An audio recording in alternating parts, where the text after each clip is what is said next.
Death and the King's Horseman by Ole Soyinka. Ole Soyinka ஃபேமஸான Nigerian writer, playwright and போய்ட்டும் கூட. 3 novels, 10 collection of short stories, 7 poetry collections, 25 plays எழுதியிருக்காரு. ஆஃப்ரிக்காவுடைய சிறந்த ரைட்டராக கருதப்படுற ஒலே சோயிங்கா 1986 லிட்ரேச்சருக்கான Nobel ப்ரைஸும் win பண்ணியிருக்காரு. இவரோட சில ஃபேமஸான பிளேஸ் பார்த்தோம் அப்படின்னா the lion and the jewel, Kongi's harvest, a dance of the foresters, இதெல்லாம் அவருடைய ஃபேமஸான பிளேஸ். இந்த death and the king's horseman அப்படிங்கிற பிளே வந்து ஒரு உண்மையான சம்பவத்தை தழுவி எழுதப்பட்ட ஒரு பிளே. நைஜீரியாவில் இந்த காலனைஸ் பண்ணியிருந்த பீரியடில் அந்த இயரால் நடந்த ஒரு உண்மையான இன்சிடென்ட் பேஸ் பண்ணி எழுதப்பட்டது தான் death and the king's horsemen. ஓகேவா, 1975 இந்த பிளே பெர்ஃபார்ம் பண்ணப்பட்டிருக்கு. இந்த பிளேல மொத்தம் 5 ஆக்ட்ஸ் உண்டு. இந்த பிளேயோடைய பேக்ரவுண்டுன்னு பார்த்தோம் அப்படின்னா யோருபா கல்ச்சர். ஆஃப்ரிக்கன்ஸ்னு எடுத்துக்கிட்டோம் அப்படின்னா அவங்களுக்கு நிறைய கலாச்சாரம் உண்டு. யோருபா கல்ச்சர் அப்படின்னு சொல்லிட்டு நிறைய கல்ச்சர்ஸ் உண்டு. ஒவ்வொரு கல்ச்சருக்கும் வித்தியாசமான ரிச்சுவல்ஸ் உண்டு. நிறைய அவங்களுடைய இதில் ரிச்சுவல்ஸ்லாம் நிறைய உண்டு, காட்ஸ் உண்டு. அப்படி இருக்க அந்த யோருபா கல்ச்சரில் பார்த்தோம் அப்படின்னா யோருபா கிங் இறந்துட்டார் அப்படின்னா அவருடைய ஹார்ஸ்மேனும் அவர் இறந்து 1 monthல இறந்துடணும், சூசைட் பண்ணிக்கணும். தென் அந்த கிங் வளர்த்த டாக் அண்ட் ஒரு ஹார்ஸ் அதையுமே கொல்லணும். எதுக்கு அப்படின்னா கிங் ஆஃப்டர் லைஃப்பை ரீச் பண்ணுறக்கு இந்த ஹார்ஸ்மேன் அங்கே ஹெல்ப் பண்ணணுமா. அப்படி இவரும் இறந்தால் போய் ஹெல்ப் பண்ணுவார்னு சொல்லிட்டு அவங்களுக்கு ஒரு நம்பிக்கை. அப்படி ஹெல்ப் பண்ணி அந்த கிங்குடைய ஆத்மா அந்த ஆஃப்டர் லைஃப் ரீச் பண்ணி சாந்தி அடைஞ்சதுன்னா மட்டும்தான் மக்களுக்கு நல்லது நடக்கும். இல்லைன்னா இங்கே ஒரு சாபம் விழுந்துடும், மழை பெய்யாது அப்படிங்கிற மாதிரி அவங்களுக்கு ஒரு நம்பிக்கை அந்த யோருபா கல்ச்சரில் இருக்குது. பட் இப்போ வந்து கொலோனியல் எரா, காலனைசர்ஸ் அங்கே உள்ளே இருக்காங்க. அவங்களுக்கு இந்த ப்ராக்டிசஸ்லாம் பிடிக்காது, நம்பிக்கையும் கிடையாது இல்லையா. ஏன்னா அவங்களுடைய தான் உள்ளே புகுத்துவாங்க. அங்கே இருக்கிற மக்களுடைய கல்ச்சர்ஸோடைய ப்ராக்டிசஸ்லாம் ஏற்றுக்க மாட்டாங்க. இருக்க கொலோனியல் அத்தாரிட்டிஸ் அதை தடுக்க பார்க்குறாங்க. தடுத்தாங்களா இல்லையா, அந்த ஹார்ஸ்மேன் உயிர் பொழைச்சானா செத்தானா அப்படிங்கிறது தான் இந்த பிளேயில் ஒலே சோயிங்கா சொல்லியிருக்காது. ஒரு ரியல் இன்சிடென்ட் பேஸ் பண்ண ஒரு பிளே. ஓகேவா, இப்போ இந்த பிளேயோடைய கேரக்டர்ஸ் பார்த்துடலாம். எலிசனோபா டைட்டில் இருந்த ப்ரோட்டகனிஸ்ட் ஹார்ஸ்மேன் இந்த எலிசனோபா தான். தென் ஏலோஜா வந்து எலிசனுடைய க்ளோஸ் ஃப்ரெண்ட். சைமன் பில்கிங்ஸ், இவர் வந்து அந்த நைஜீரியன் சிட்டி ஓயோ அப்படிங்கிற ஒரு சிட்டியில் தான் இந்த ஸ்டோரி நடக்குது. ஓகேவா, அங்கே இருக்கிற அந்த சிட்டியில் இருக்கிற ஒரு டிஸ்ட்ரிக்ட் ஆஃபீஸர். ஒலுண்டே எலிசனுடைய மூத்த பையன். ஜேன் பில்கிங்குடைய ஒய்ஃப், அந்த சைமன் பில்கிங்குடைய ஒய்ஃப். ப்ரைஸ் சிங்கருங்கிற அந்த கேரக்டருக்கு வந்து நேம் கொடுக்கப்படல. இந்த எலிசனோபா இருக்கான்ல, அவன் கூடையே இருக்கிறது தான் இந்த ப்ரைஸ் சிங்கருடைய வேலை. அவனுடைய ஒரு ஸ்பிரிச்சுவல் கைட் மாதிரி இருந்துட்டு நீங்கள் இப்போ இதை செய்யணும். ஏன்னா அவன் சாக போகிறான் இல்லையா, ஏன்னா கிங் இறந்து 1 month ஆகிட்டு அப்படி தான் அந்த பிளே ஸ்டார்ட் ஆகும். ஸோ அவன் சாக போகிறான், அதில் தான் கதை ஸ்டார்ட் ஆகும். ஸோ ஒரு ஸ்பிரிச்சுவல் கைடாக இருப்பார் இந்த ப்ரைஸ் சிங்கர். ஓகேவா, தென் சர்ஜென்ட் அம்யூசா ஒரு நேட்டிவ் அமெரிக்கன். த 8D கேம்ப், இவர் ஒரு colonial official. The bride, the young woman, இவங்க இந்த கேரக்டருக்கும் நேம் கொடுக்கப்படல, bride or the young woman தான் காட்டியிருக்காங்க. இயலோஜா அப்படின்னு ஒரு கேரக்டர் பார்த்தோம்ல, அந்த இயலோஜா வந்து அவளுடைய சன்னுக்கு இந்த யங் உமனை பெட்ரோத் பண்ணி வச்சுருப்பா, எங்கேஜ் பண்ணி வச்சுருப்பா. ஸோ இவ்வளோ தான் மேஜர் கேரக்டர்ஸ். இப்போ இந்த பிளேயுடைய சம்மரி பார்த்துடலாம். இந்த கதை, இந்த பிளே எப்படி ஆரம்பிக்குது அப்படின்னா ஒரு நாளுடைய நாள் முடிய போகுது. ஈவினிங் டைமில் எலிசனோபா அந்த கிங்குடைய ஹார்ஸ்மேன், கிங் இறந்து 1 month ஆகிட்டு அவன் அங்கே ஒரு மார்க்கெட் இருக்குது, அந்த மார்க்கெட்டில் அவன் ஜாலியாக ஆடி பாடி வந்துக்கிட்டு இருக்கான். மார்க்கெட்டுக்கு வந்தோடனே அவன் கூட வந்து ப்ரைஸ் சிங்கர் அந்த கேரக்டரும் இருக்கார்.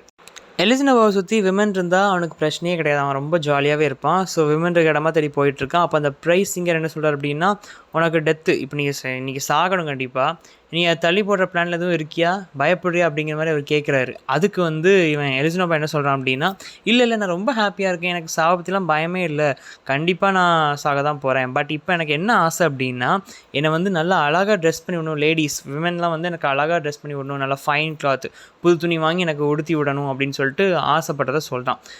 இதில் இன்னொன்று என்ன அப்படின்னா, இவன் இறந்தான்னா இவன் ஒரு வீரமான ஒரு ஆம்பளை அப்படின்னு சொல்லிட்டு இவனை ப்ரைஸ் பண்ணுவாங்க. ஸோ அதனால் இவன் இறக்க போகிறான் அப்படின்னு சொல்லிட்டு அங்கே இருக்கிற விமன் எல்லாமே இவனை ஒரு ஹீரோ மைண்ட் நினச்சி வச்சுக்கிட்டு இருக்காங்க. ஸோ அவன் சாக போகிறான்ப்பா, கிங் இறந்து இது பண்ண போகிறான் அப்படின்னு சொல்லிட்டு அங்கே அது ஒரு நம்பிக்கை. இவன் இறந்தான் அப்படின்னா இவன் ஒரு பெரிய ஆள் அப்படின்னு சொல்லி இவனை ப்ரைஸ் பண்ணுவாங்க. ஸோ இப்போ சாக போகிறான்னு சொல்லிட்டு இவன் ஒரு ஹீரோ மாதிரி மைண்டில் வச்சுட்ருக்காங்க அங்கே இருக்கிற விமன் ஃபோக். அந்த டைமில் இவன் ஒரு பறவையோட ஸ்டோரி சொன்னான், நாட் ஐ பேர்ட் அப்படிங்கிற ஒரு பறவையோட ஸ்டோரியை சொல்லிட்டு அங்கங்கே அப்படியே ரோம் பண்ணிட்டு இருக்கிறான். அந்த நாட் ஐ பேர்டோட ஸ்டோரி பார்த்தோம் அப்படின்னா, அந்த நாட் ஐ பேர்ட் இருக்குல்ல, அது வந்து எல்லா பீப்புள், எல்லா மனுஷங்க, எல்லா ஆடு மாடு, தென் அந்த காட்ஸ் எல்லார்கிட்டையும் போய் அந்த நாட் ஐ பேர்ட் என்ன கேட்குதான், சாகறக்கான நேரம் வந்துருச்சு அப்படின்னு சொல்லி சொல்லும்போது அந்த நாட் ஐ பேர்ட் யார்ட்டெலாம் இப்போ கேட்டுச்சோ அவங்க எல்லாருமே வந்து இல்லை இது அதுக்கான நேரம் இல்லை, நாங்கள் சாக முடியும், நாங்கள் ரெடியாக இல்லை அப்படின்னு சொல்லிட்டு ரெஃப்யூஸ் பண்ணுறாங்களாம். பட் எலிசனோபாட்டை வந்து அந்த பேர்ட் கேட்கும்போது இவன் என்ன சொல்கிறான் அப்படின்னா, நான் தயாராக தான் இருக்கேன் அப்படின்னு சொல்லி நான் சொல்லுவேன் அப்படின்னு சொல்லிட்டு அந்த பறவை பறவை வந்தாலும் நான் அப்படி சொல்லுவேன்னு சொல்லிட்டு இப்படி ஒரு கதையை ரெடி பண்ணி அங்கே வச்சு சொல்லிட்டு அப்படியே சுற்றிட்டு இருக்கான். இதெல்லாம் கேட்டுட்டு அங்கே இருக்கிற விமன், ஏன்னா அவங்களுக்குலாம் வந்து சாக போகிறது அப்படிங்கிறது ஒரு வீரமான செயல் இல்லையா, அதனால அவங்க வேகமாக ஒன்று கூடி வந்து ஒன்றா சேர்ந்து ஜாலியாக எல்லோரும் ஆடிக்கிட்டு இருக்கிறாங்க. இதில் இன்னொரு கேரக்டரும் ஜாயின் பண்ணிக்கிறா. அவள் யாருன்னா ஏலோஜா வந்து மதர் ஆஃப் மார்க்கெட்டுங்கிற ஒரு பேர் அவளுக்கு இருக்குது. ஓகேவா, அந்த மார்க்கெட்டுக்கே ஒரு ஹெட் மாதிரி ஏலோஜாவும் சேர்ந்து வந்து எல்லாருடையும் சேர்ந்து மொத்தமாக நல்லா அது இதுன்னு பாடிக்கிட்டு ஆடிக்கிட்டு இருக்காங்க. இதை ஒரு விதமாக செலிப்ரேட் தான் பண்ணுறாங்க அவங்க. ஓகேவா, அவங்க கல்ச்சர் அப்படி. ஸோ ஜாலியாக ஆடிட்டுருக்காங்க. தென் சுற்றி இருக்கிற விமன் எல்லாருமே வந்து எலிசனோபாவை ப்ரைஸ் பண்ணுற மாதிரி பேசுகிறாங்க. பட் அவங்க பேசுகிறது ஏதோ இவனுக்கு அஃபென்சிவாக விழுந்திருக்கு காதில். ஸோ அவன் ஒரு மாதிரி கோவப்படுறான். அவங்களும் யோசிக்காங்க, நம்ம என்ன அஃபென்சிவாக என்ன வார்த்தை யூஸ் பண்ணோம், இவன் ஏன் கோவப்படும் அப்படின்னு சொல்லி யோசிக்கிறாங்க. பட் அதை அப்படியே விட்டுட்டு சரி போயிட்டு போகுது, என்ன நல்லா ஒரு நல்ல துணி உடுத்தி எனக்கு விடுங்க, எனக்கு நல்லா ஃபைன் கிளாத்ஸ் வியர் பண்ணி விடுங்க அப்படின்னு சொல்லி அவங்ககிட்ட கேட்கும்போது அப்படியே திரும்பி பார்க்கும்போது தூரத்தில் ஒரு பொண்ணு வாரா. இந்த கேரக்டர் தான் அந்த பியூட்டிஃபுல் யங் உமன். நம்ம கேரக்டர்ஸில் பார்த்தோன்னா லாஸ்ட்டாக இன்னொருத்தர் கூட பெட்ரோத்தான உமன் அப்படின்னு அவள் தூரத்தில் வர பார்த்த உடனே அவள் அழகில் மயங்கி போயிட்டு ஏலோஜாட்ட சொல்கிறான். சொல்லி எனக்கு அந்த பொண்ணு வேணும், நான் அந்த பொண்ணை வந்து மேரேஜ் பண்ணணும் அப்படின்னு சொல்லி சொல்கிறான். அப்போ ஏலோஜா வந்து இல்லை சரி வராது, ஆல்ரெடி அந்த உமன் வந்து வேற ஒருத்தன் கூட என்கேஜ் பண்ணி வச்சாச்சு, அவள் பையனோட தான் என்கேஜ் பண்ணியிருக்கு அப்படி சொல்கிறான். வேறு ஒருத்தோட என்கேஜ் பண்ணிடுதுன்னு சொல்லி சொல்கிறான். சொன்னோன்னே அவன் சொல்கிறான், இல்லை அதெல்லாம் முடியாது, நான் வாழ போகிறது இதான் என்னுடைய பூமியில் தான் என்னுடைய கடைசி நாள். ஸோ நான் மேரேஜ் பண்ணிக்கிட்டு இப்போயே கூட செக்ஸ் வச்சுக்கணும், அப்போ தான் எனக்கு அவளுக்கு ஒரு குழந்தை பிறக்கும், நான் அந்த பூமியை விட்டு போன பிறகு ஒரு பார்ட்டிங் கிஃப்ட்டாக இருக்கும், அவள் அந்த குழந்தை பெற்றுக்கிறது ஒரு பார்ட்டிங் கிஃப்ட்டாக இருக்கும் அப்படிங்கிற மாதிரி சொல்கிறான். எவ்வளவோ ஏலோஜா கன்வின்ஸ் பண்ண ட்ரை பண்ணுறான். பட் இருந்தாலும் வேறு வழி இல்லை, அவன் சொல்கிறத கேட்டு தான் ஆகணும் இப்போதைக்கு, ஏன்னா அவனும் சாக போகிறான்.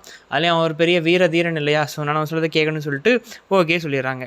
அதே ஈவினிங்கில் ஒரு டிஸ்ட்ரிக்ட் ஆஃபீஸரோட வீட்டில் சைமன் பில்கிங்ஸ் அவனுடைய ஒய்ஃப் ஜேனோட சேர்ந்துட்டு டேங்கோ, அதாவது வீட்டில் சின்னதாக ஒரு இந்த அமெரிக்கன்ஸ் இந்த பாரில் ஆடுவாங்கள்ல அந்த பால் பார்ட்டிலாம், அந்த மாதிரி ஆடிட்டுருக்காங்க. என்ன ட்ரெஸ் வியர் பண்ணியிருக்காங்க அப்படின்னா எகன்கன் அப்படிங்கிற காஸ்ட்யூம் வியர் பண்ணியிருக்காங்க. எகன்கன் அப்படிங்கிறத நீங்கள் நெட்டில் போட்டு பார்த்தா தெரியும், இந்த ஆஃப்ரிக்கன்ஸ் வியர் பண்ணுற ஒரு ட்ரெடிஷ்னலான ஒரு டிஃப்ரெண்ட்டான ஒரு அவுட்ஃபிட். ஓகேவா, அதை வியர் பண்ணிட்டு ரெண்டு பேரும் ஆடிட்டுருக்காங்க. அப்போது ஒரு லோக்கல் சர்ஜன் அம்யூஸா கேரக்டர்ஸில் பார்த்து ஒரு நேட்டிவ் அமெரிக்கன் அப்படின்னு அந்த அம்யூஸா உள்ளே வாரான். உள்ளே வந்து ஒரு விஷயம் சொல்கிறக்குன்னு வாரான். வந்து இவங்க ரெண்டு பேரும் இந்த எகங்கன் காஸ்டியூமில் இருக்காங்களே, அதை பார்த்த உடனே அவனுக்கு ஒரு மாதிரி ஆகிடுது, சி அப்படிங்கிற மாதிரி ஆகிடுது. உடனே அவன் உள்ளே வந்தவன் பில்கிங்ஸ் முகத்தை பார்த்து பேச மாட்டேன்றான், தலை குனிஞ்சிட்டு ஒரு மாதிரி ஏதோ அசிங்கமான ஒருத்தனை பார்க்குற மாதிரி பார்க்குறான். இது பில்கிங்ஸ்க்கு சுத்தமாக பிடிக்கல. அவர் கோவத்தில் அமிஷா கிட்ட நீ எதை ரிப்போர்ட் பண்ணதே ரிப்போர்ட் பண்ணிட்டு போ அப்படின்னு சொல்லிட்டு சொல்கிறாரு. அப்போ அவன் ஒரு விஷயம் சொல்கிறான், என்ன அப்படின்னா எலிசனோபா கொலை பண்ண போகிறான் அப்படிங்கிற மாதிரி அவன் சொல்கிறான். சொன்ன உடனே இவருக்கும் ஜேனுக்கும் ரொம்ப ஷாக்கு, கொலை பண்ண போகிறான் அப்படின்னு சொல்லிட்டு நம்ம பால் பார்ட்டிக்கெலாம் நாங்கள் ஒரு பால் பார்ட்டிக்கு போக தான் கிளம்பி ரெண்டு பேரும் அந்த காஸ்டியூமில் நிற்கிறாங்க. பால் பார்ட்டிக்கெலாம் போக வேணாம், நீங்கள் முதல்ல நேரில் போய் பாருங்கன்னு சொல்லி ஹஸ்பண்ட் கிட்ட அவர் சொல்கிறா. அவரும் சொல்கிறாரு இது ஒரு பெரிய சீரியஸான அஃபென்ஸ் இல்லையான்னு சொல்லிட்டு அவனை அரெஸ்ட் பண்ணி அவனை அப்படிங்கிற பேசிகிட்டு இருக்காரு. அப்போ அவங்களுடைய ஹவுஸ் பாய் வீட்டில் வேலை பார்க்குற ஒரு பையன் இருக்கான், அவன் பேர் ஜோசப். ஓகேவா, இந்த ஜோசஃபை கூப்பிடுறாங்க. கூப்பிட்டோன்னே தான் அவன் கிளியராக சொல்கிறான், அவர் ஒன்றும் யாரையும் கொலை பண்ண போகிறது இல்லை, அவரே கொண்டுக்க போகிறாரு, சூசைட் பண்ணிக்க போகிறாரு. ஏன்னா ஒரு மந்த்துக்கு மட்டும் தான் கிங் இறந்து போயிட்டார். ஸோ கிங் அக்கம்பெனி பண்ணுறக்கு அவருடைய ஹார்ஸ் மேனும் 1 மந்த் கழிச்சு இறந்து மேலே போகணும், போய் ஆஃப்டர் லைஃப்க்கு கிங் போகிறதுக்கு இவன் ஹெல்ப் பண்ணணும், அப்போ தான் ஊர் செழிச்சு கொலிக்கும் அப்படிங்கிற மாதிரி அவன் சொல்கிறான். சொன்னே பில்கிங்க்கு இது சுத்தமாக பிடிக்கல, இதில் நம்பிக்கையே இல்லை, என்னடா லூஸ் மாதிரி பேசிட்டு இருக்கீங்க அப்படிங்கிற மாதிரி அவர் கோவப்படுறாரு. ஆல்ரெடி எலிசனோபாவை பில்கிங்ஸ்க்கு நல்லாவே தெரியும். எப்படின்னா இந்த எலிசனோடைய மூத்த பையன் ஒலுண்டே அப்படின்னு சொல்லிட்டு ஒருத்தன் உண்டு. அவன் வந்து இப்போது இந்த மெடிசன் படிக்கிறதுக்காக இங்கிலாந்து போயிருக்கான்.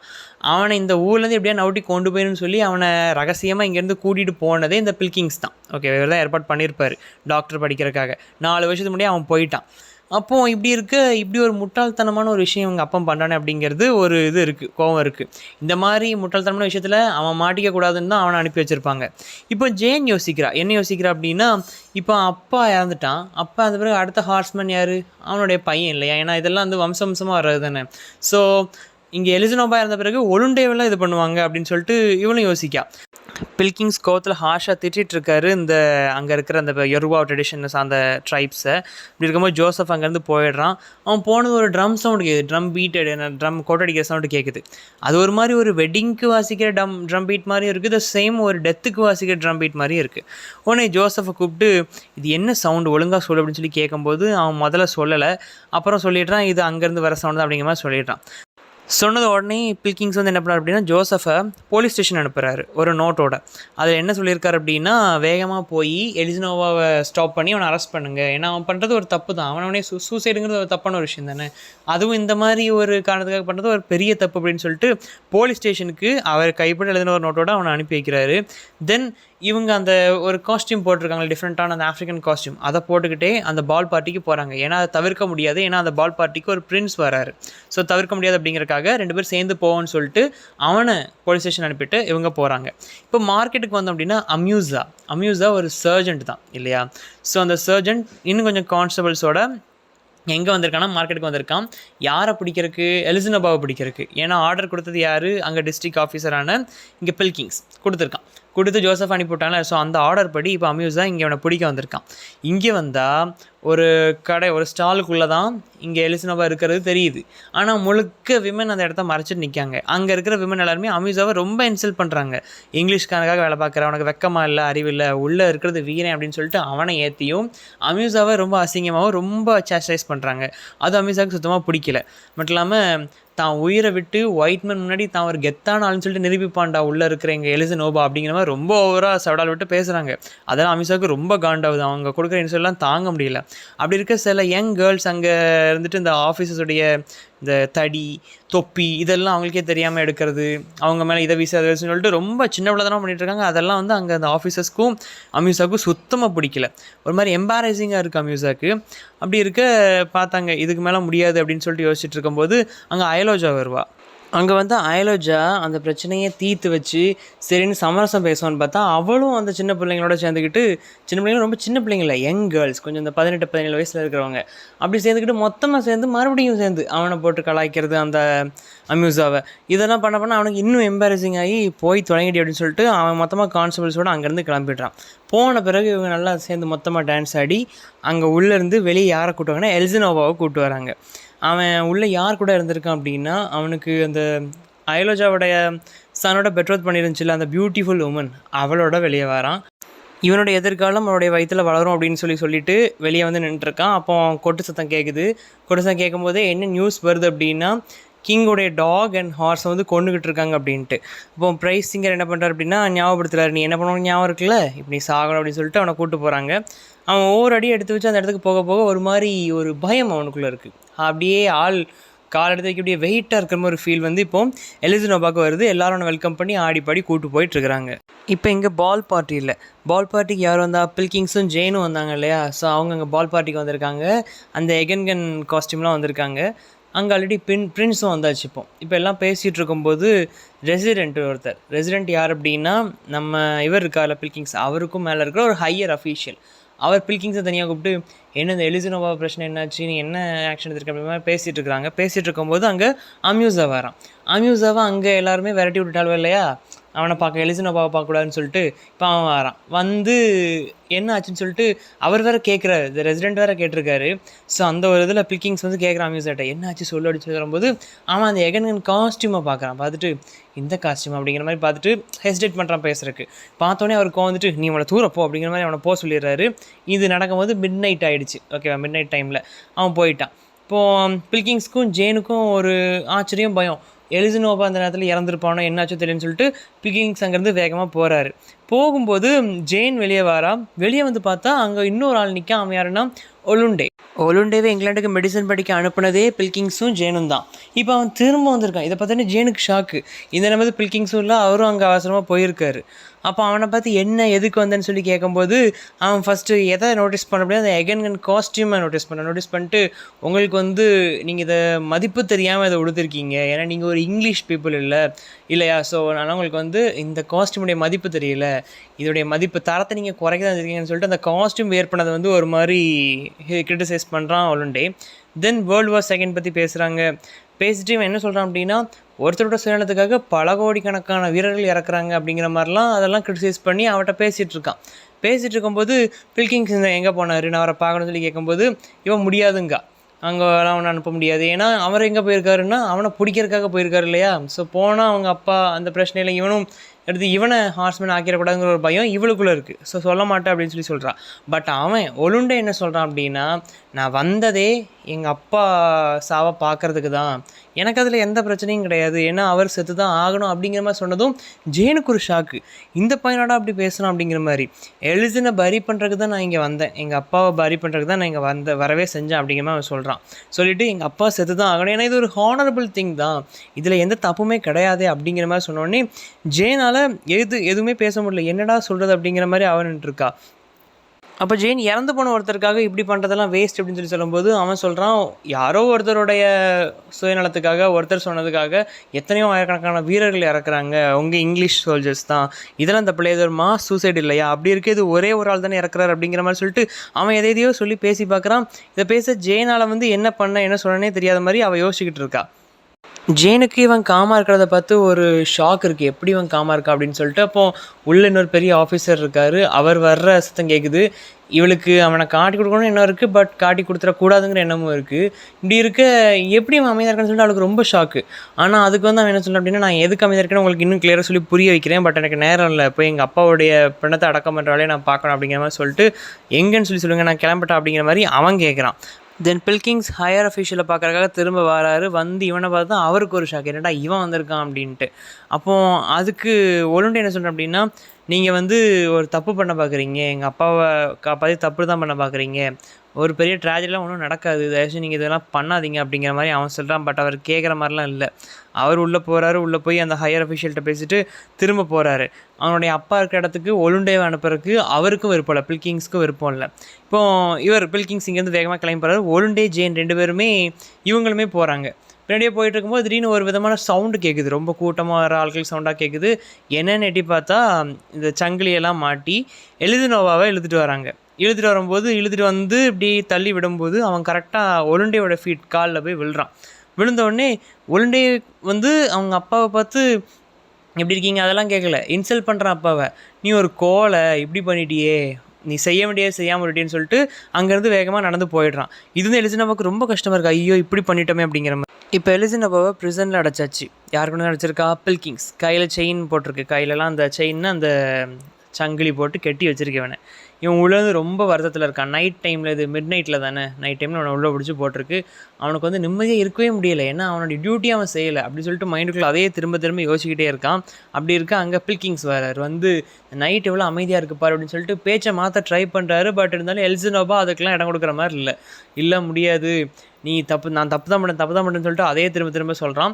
பட் இருந்தாலும் அவன் இவரை ப்ளேம் பண்ணல, பில்கிங்ஸை ப்ளேம் பண்ணல. ஏன்னா ஒலுண்டேவை இவங்கிட்ட பிரித்தது இவர் தான், சீக்கிரட்டாக அனுப்பிவிட்டது. ப்ளஸ் இப்போ அந்த ரிச்சுவல் நடக்க விடாமல் தடுத்ததும் இவர் தான். பட் இதெல்லாம் பெரிய ஒரு இதாக அவன் எடுத்து அவரை குறை சொல்லலை. அவனுக்கு அவனே ப்ளேம் பண்ணிக்கிறான். நீ என்ன பண்ண போகிறேன், எப்படி இருக்க போகிறேன், ரிச்சுவல் பண்ணலன்னு சொல்லி யோசிச்சுட்டு எப்படி நான் என்ன ஒலுண்டேவோட அப்பான்னு சொல்லி ரெக்கக்னைஸ் பண்ணுவேன், எனக்கு அசிங்கமாக இருக்கே, என் பையனே பார்த்து என்ன அசிங்கமாக நினச்சிட்டானே அப்படிங்கிறவன்னு சொல்லிட்டு அது திரும்ப யோசிச்சுட்டு இருக்காரு. பில்கிங் இப்போ போயிடுறாரு. இதெல்லாம் பேசிகிட்டு இருக்கும்போதே பில்கிங் அவர் பாட்டுக்கு அங்கேருந்து நவுண்டுறாரு. தென் இப்போ எலிசன் எதை சொல்லி தன்னை ப்ளேம் பண்ணிக்கிறான் அப்படின்னா, அவனுடைய ஒரு மேரேஜ் லாஸ்ட்டாக அந்த ஈவினிங்கில் அந்த பியூட்டிஃபுல் உமனோட மேரேஜ் நடந்துச்சு இல்லையா, அந்த யங் உமனோட, அவளோட அந்த மேரேஜும் சம்வாட் அவனை இந்த ஒரு டெத்தை ஏற்றுக்க விடாமல் பண்ணிட்டு அப்படிங்கிற மாதிரி சொல்கிறான். ஏன்னா நினச்சிருந்தா அவன் இறந்துருக்கலாம் இல்லையா, ஏன் இதை பிடிச்சிட்டு போனால் அங்கே தப்பிச்சு சாக முடியாதா என்ன, அதுக்கு முன்னாடி இறந்துருக்கலாம். அவன் காலை எடுத்து வைக்கும் போதே அவனுக்கு கால் அந்த கனமாக எடுத்து வச்சான் அப்படின்னா மனசு இல்லாமல். இப்போ நமக்கு விருப்பம் அப்படின்னு நம்ம ஃப்ரீயாக நடந்திருப்போம், ஆனால் ஒரு பயத்தோடய தானே போயிருக்கு. அதுக்கு ரீசன் என்ன அப்படின்னா, இவனுக்கு அந்த பொண்ணை பிடிச்சி போச்சு, அந்த யங் உமனை பிடிச்சி போச்சு. ஸோ அப்படி இருக்க அவ கூட சந்தோஷமாக இந்த பூமியில் வாழணும்னு ஆசைப்பட்டிருக்கான். அவனுக்கு சாகணுங்கிற விருப்பம் அப்போ இல்லாமல் போயிடுச்சு. அப்போ அதுவுமே இதுக்கு ஒரு காரணம் தானே. அப்போ என் மேலே தானே தப்பு இருக்குது, நான் போய் பில்கிங்ஸை குறை சொல்லி என்ன பிரயோஜனம் அப்படிங்கன்னு சொல்லிட்டு அவனே ப்ளேம் பண்ணிக்கிறான். இப்போ பில்கிங்ஸும் ஜேனும் என்ன பேசிக்கிறாங்க அப்படின்னா, இயலோஜாவோ இல்லை ஒலுண்டேவோ பார்க்கணுன்னு சொல்லி கேட்டால் நம்ம என்ன பண்ணணும்னு சொல்லி கேட்கும்போது அதை போய் நேரம் எலிசனோவாட்டே கேட்குறாங்க. அவங்க யாரும் உன் பையனோ இல்லை அவள் ஏழோஜாவோ கேட்டால் நாங்கள் என்ன சொல்லணும்னு கேட்கும்போது அவன் இதுக்கு மேலே நடக்கிறக்கு என்ன இருக்குது, யார் கேட்டால் ஒன்றும் பிரச்சனை இல்லை அனுப்பிவிடுங்கன்னு சொல்லிடுறான். அப்போது ஏழோஜா வாரா அவனை பார்க்கணுன்னு சொல்லி சொல்கிறா. உள்ளே விட்றாங்க. உள்ளே போனால் அவன் ரொம்ப அசிங்கப்படுத்துகிறா அவனை. நீ எல்லாம் ஒரு மனுஷனா, இப்படி கோலத்தனமாக பயந்துட்டி அப்படிங்கிற மாதிரி எல்லாம் நல்லா அசிங்கப்படுத்துகிறா. இப்போ அவனும் ட்ரை பண்ணுறான், நான் எதனால அந்த இதில் என்னால் செய்ய முடியல, என்னால் சாக முடியலை, அதுக்கு ஏன் நான் பயந்தேன் அப்படின்னு சொல்லி அவன் ரீசனோட பண்ண ட்ரை பண்ணுறான். ஏன்னா அவன் அந்த மேரேஜ்னால தான் அப்படி ஆச்சு அப்படின்னு சொல்ல ட்ரை பண்ணும்போது அவள் அதெல்லாம் கண்டுக்கிற மாதிரியே இல்லை, நல்லா போட்டு கழுவி ஊற்றுறா. ஒன்னால இதெல்லாம் பண்ண முடியாது, நான் எதிர்பார்த்தது தான் இது. இப்போ ஒன்றால் கிங் அங்கே அப்செட் ஆகிருப்பார், ஆஃப்டர் லைஃப்க்கு ஒரு வேளை போக முடியாமல் அப்செட் ஆகிருப்பார். எல்லாத்துக்கும் காரணம் நீ தான், நீ ஏன் கிங் எப்படி போகணும் தடுக்கிறேன்னு சொல்லிட்டு ரொம்ப ஹார்ஷாக அவனை திட்டிக்கிட்டு இருக்கா. அப்படி இருக்க ஒரு ஹையர் அஃபீஷியல் இருக்காருன்னு சொல்லி சொன்னேன்ல, அவர் வந்து பார்க்குறாரு, இந்த மலையோடைய அடிவாரத்தில் நிறையா விமன் நிற்கிறத பார்க்குறாரு. பார்த்துட்டு இங்கே இவரை கூப்பிட்டு விட்றாரு, பில்கிங்ஸை கூப்பிட்டு, அவங்களாம் நிறைய பேர் நின்றுருக்காங்க, அவங்கள உள்ளே விடுப்பா அப்படின்னு சொல்லி சொல்கிறாரு. அங்கே நின்றுருந்த கொஞ்சம் விமன் இப்போ உள்ளே வர பெர்மிஷன் கிடச்சதும் ஒரு சிலிண்ட்ரிக்கல் ஆப்ஜெக்டை தோளில் வச்சு மொத்தமாக சேர்ந்து தூக்கிட்டு உள்ளே வராங்க. அந்த செல்லுக்கு வெளியே இப்போ இருக்காங்க. சொல்லிவிட்டு இவனை வெளியே விடுங்க, கொஞ்ச நேரத்துக்கு வெளியே விடுங்க அப்படின்னு சொல்லி கேட்குறாங்க. எதுக்கு அப்படின்னா, இது வந்து அவங்க கிங்கு கிட்ட கொண்டு சேர வேண்டிய பார்சலாம். இப்போது இவன் சாகாததுனால தான் கிங்கால் இப்போ ஆஃப்டர் லைஃப் போக முடியாமல் கிங் அங்கே மாட்டிக்கிட்டு இருக்காராம். சரியா, இங்கேருந்து இறந்து போன கிங்கோடைய சோல் ஆஃப்டர் லைஃப் போகணுன்னே தவிச்சிக்கிட்டு இருக்கான். இப்போ இவங்க கொண்டு வந்த இந்த சிலிண்ட்ரிக்கல் ஆப்ஜெக்டுடைய இதில் ஏதோ விஸ்பர் ஊதணும், அப்படி மறைமுகமாக ஏதோ சொல்லணுமா, சொன்னால் மட்டும்தான் கிங் அங்கேருந்து விடுபட்டு ஆஃப்டர் லைஃப் போக முடியும். ஸோ இதை செஞ்சு தான் ஆகணும் அப்படிங்கிற மாதிரி அவங்க சொல்கிறாங்க. பட் இதுக்கெலாம் வந்து இவர் பில்கிங் வந்து பெர்மிஷன் கொடுக்குற மாதிரி இல்லை, அவனை வெளியே விட முடியாது அப்படிங்கிற மாதிரி சொல்கிறாரு. அப்போ அந்த ப்ரைஸ் சிங்கரும் அங்கே வந்து தான் நிற்கிறாரு. அவர் தென் அவனை மேரேஜ் பண்ண அந்த கேர்ள், அந்த உமனும் இங்கே தான் நிற்கா. ப்ரைஸ் சிங்கர் என்ன சொல்கிறார் அப்படின்னா, நீ செய்ய வேண்டிய ஒரு காரியத்தை வேற ஆள் செஞ்சுட்டாங்க அப்படிங்கிற மாதிரி அந்த ப்ரைஸ் சிங்கர் உள்ளே இருக்க எலிசனோபாட்டை சொல்கிறாங்க. சொன்னோடனே இவங்க அந்த சிலிண்ட்ரிக்கல் ஆப்ஜெக்டை தூக்கி கீழே வச்சுட்டு அந்த மேலே துணியை போட்டு மூடியிருப்பாங்க. அந்த துணியை எடுத்துகிட்டு பார்த்தா அது ஒரு டெட் பாடி. யாருடைய டெட் பாடி அப்படின்னா ஒலுண்டே அவனுடைய அப்பாவுக்கு பதிலாக தன்னுடைய ஒரே சாக்ரிஃபைஸ் பண்ணியிருக்கான். ஏன்னா அந்த கஷ்டம் வந்து கண்டிப்பாக பண்ணியாகணும் அப்படின்னு சொல்லும்போது அப்பாவால் பண்ண முடியல, அப்பா பயந்து போயிட்டான் அப்படின்னா நான் பண்ணுறேன் அப்படின்னு சொல்லிட்டு அவனாக துணிஞ்சு வந்து பண்ணியிருக்கான். இப்போது இதெல்லாம் பார்க்கும்போது எலிசனுக்கு ரொம்ப கஷ்டமாக இருக்குது. பயந்து போயிட்டான், ஐயோ என் பையன் அப்படின்னு சொல்லி அழுறான். அழுதுட்டு அவன் கழுத்தை சுற்றி இருக்கிற சங்கிலியை வந்து நெரிச்சு அவனே கொண்டுக்கிறான். இப்போ அதை காப்பாற்றுறதுக்குன்னு சொல்லிட்டு பில்கிங்ஸ் ஐயோ அவன் கழுத்தை நெரிக்கான்னு சொல்லி போக ட்ரை பண்ணும்போது இயலோஜா நீங்கள் போகக்கூடாது, இதுதான் நடக்கணும், இதுதான் விதி அப்படிங்கிற மாதிரி அவரை ஸ்டாப் பண்ணிடுறா. தென் அவள் சொல்கிறா, இதுதான் நான் நினச்சி இங்கே வந்தது, ஏன்னா இவன் கண்டிப்பாக சாகணும், செத்தாதான் அங்கே கிங் என்ன பண்ண முடியும், இந்த அவர் இருக்கிற இடத்த விட்டு ஆஃப்டர் லைஃப் எட்டர்னிட்டிக்கு போக முடியும் அப்படிங்கிற மாதிரி அவள் சொல்கிறா. தென் இயலோஜா பில்கிங்ஸ் கிட்ட என்ன சொல்கிறா அப்படின்னா, இந்த மாதிரி கஸ்டம்ஸ்லாம் ஃபாலோ பண்ணலாம், இதை விட கொடூரமான விளைவுகளை தான் நீங்கள் சந்திக்க வேண்டியது இருக்குன்னு சொல்லிட்டு அங்கேருந்து கிளம்புறா. அப்போ அந்த பிரைடு அந்த உள்ளே இருந்த எலிசனோவா மேரேஜ் பண்ணியிருந்தா இல்லையா, அவனுடைய கண்ணுகளை மூடின பிறகு அவளுக்கு இன்னும் இந்த குழந்தை பிறக்கலை இல்லையா, ஏன்னா இப்போ நைட் தானே அவங்களுக்கு மேரேஜ் ஆச்சு. ஸோ இனி இந்த குழந்தை பிறந்தால் அதை எப்படி வளர்ப்பேன் அப்படிங்குமோ அதை பற்றிலாம் யோசிக்கிறா. அதோட இந்த ப்ளே எண்ட் ஆகுது. இந்த ப்ளேயோட தீம்ஸ்ன்னு பார்த்தோம் அப்படின்னா, கிளாஷ் பிட்வீன் கல்ச்சர்ஸ், யோருபா அந்த பிரிட்டிஷ் கல்ச்சர்ஸை சொல்லலாம், disruption of tradition, colonial arrogance. இது ஒரு போஸ்ட் கலோனியல் வியூவில் பார்த்தோம் அப்படின்னா அவங்களுடைய கஸ்டம்ஸை வந்து பிரிட்டிஷ்காரங்க உள்ளே வந்து செம்ம டிஸ்டர்ப் பண்ண ட்ரை பண்ணுற மாதிரி சொல்லலாம். பட் இருந்தாலும் இதெல்லாம் ரொம்ப ஒரு முட்டாள்தனமான ஒரு சூப்பர் ஃபிஷியஸ் பிலீஃப் தான். ஸோ அதனால் இதில் வந்து நம்ம எந்த சைடு நிற்கிறது அப்படிங்கிறது கொஞ்சம் யோசிக்க வேண்டிய ஒன்று தான். ஒரு போஸ்ட் கலோனியல் வியூவில் பார்க்கும்போது அவங்களுடைய ட்ரெடிஷனை தேவையில்லாமல் இதில் மூக்க நுழைக்கிறது யார், அங்கே வந்து ஆக்குபை பண்ணியிருக்க அந்த காலனைசர்ஸ்.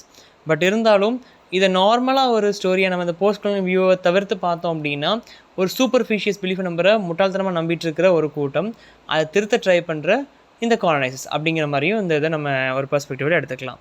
ஸோ தீம்ஸ்னால் clash between cultures, disruption of tradition, colonial arrogance, இதெல்லாம் அதோடைய தீம்ஸை சொல்லலாம்.